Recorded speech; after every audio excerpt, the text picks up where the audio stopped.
This is why you're probably sucking at sales. What's going on, everybody? Welcome back to my channel. My name is Mike Roddy, and today we're going to be talking about sales and how you guys can get more closes from qualified leads that are coming through your ecosystem. Now, for those of you guys who are struggling to close leads, we're going to start with the first and most important thing, which is prospecting. A lot of people find people in their DMs, whether you guys are having conversations natively through the platform, networking, or getting introed from a referral, and you guys really aren't asking them the right questions to identify whether or not they're a good fit for your product, offer, or service. So before you guys get on a call with them and start identifying whether or not that person is a good fit, start by asking them some questions and make sure that, one, they are making enough money to actually be able to pay for your services. You don't want to be onboarding or closing somebody who has just enough money to pay for the services that you guys are having, because then all they're doing is just focusing on when they're going to get that money back rather than focusing on the value that you guys are providing as creators or service providers, and they're just focused on making sure that they get that money back. So you want to make sure that that person is well overqualified for your services, so there's nothing but focus when it comes to being a client or going through your guys' offer. The next thing that you guys are probably not doing when you guys are actually getting on a call with somebody is prefacing the call to make sure that your time is not wasted and their time is also not wasted. Now, you could do this two ways, but the better way to do it is to make sure that you start the conversation by saying, hey,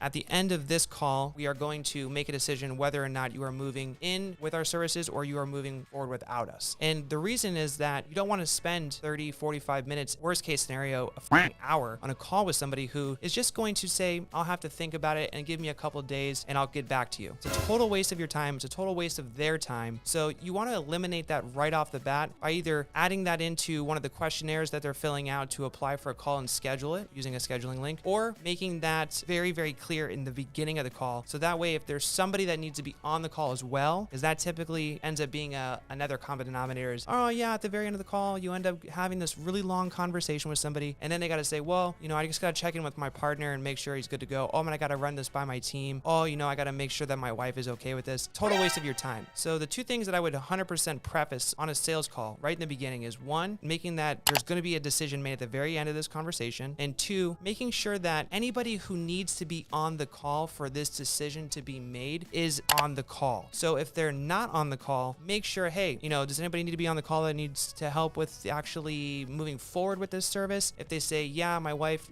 should be on the call, but she's not here right now, just reschedule it. It's going to save you guys time. It's going to save them time. And then you don't have to sit there and go through a 3-part sales series where you potentially still might not close the person. So eliminating all of those factors right in the beginning is very important for you guys to, one, have a better close rate, and two, maximize your time when you're trying to gain more clients for your business. The next thing is be enthusiastic on the call. Stop having sales calls where you sound robotic or you sound like you're literally reading off of a fucking sales script. The more robotic and the less confident and the less enthusiastic you sound, there's a very high probability that you are not going to close that person. The more enthusiasm and the more confident that you have in your services, product, or offer, the better of a close rate you're going to have. Because if you're excited, then they're excited. When you also don't sound confident, it doesn't give people confidence. People are empaths. They want to feel what you're feeling. So if you're going to be monotone the whole time, they're not going to engage with you as much. When you're more enthusiastic, they're going to feel more invited to have a better conversation with you. And the more enthusiastic that you are with them as well, and the more comfortable they feel with you, the more pain points you're going to get from them, which kind of brings us into that next part of stop fucking talking so much. You are talking so much to the point that you know nothing about the prospect. You don't know any of their pain points. You don't know what they're struggling with. And you're just throwing a bunch of vomiting words about your services at them, and they have no idea how it's even going to help benefit their business. So the more that you listen, the better of an opportunity that you're going to have to, one, build a good relationship with that person, and two, have a better opportunity to close them. Because if you ask questions, now you understand what their struggles are. You understand what the pain points they're going through are. And when you have those in your arsenal, now what you're doing is, in your head while you're listening to them, you're utilizing your services to solve their problems. By the end of the call, they have no idea that you've just listened to every single one of their problems that they've had in their business and leveraged that to create a solution for them, leveraging your services. They've completely forgotten. It's not a bad thing. You're not doing anything wrong. You need to listen to them because the more you listen, the more you have the ability to solve those problems. The other thing too is that you guys might be taking too much time on these sales calls. What I would do is I would use a calendar link if you guys are just getting started. You can even use something as simple as Calendly. You guys are more experienced and more seasoned, and you guys can create a whole pipeline and utilize a CRM to actually schedule it. So like we use Go High Level, which is something that we use in our ecosystem to help actually create a pipeline for these leads. But if you guys are just starting out, simple Calendly link helps because what you're able to do is you're able to set parameters and boundaries around how long these calls should be. No sales call should ever go over 30 minutes. If you guys are taking sales calls that are an hour long, it means that you're not providing enough value and you're not giving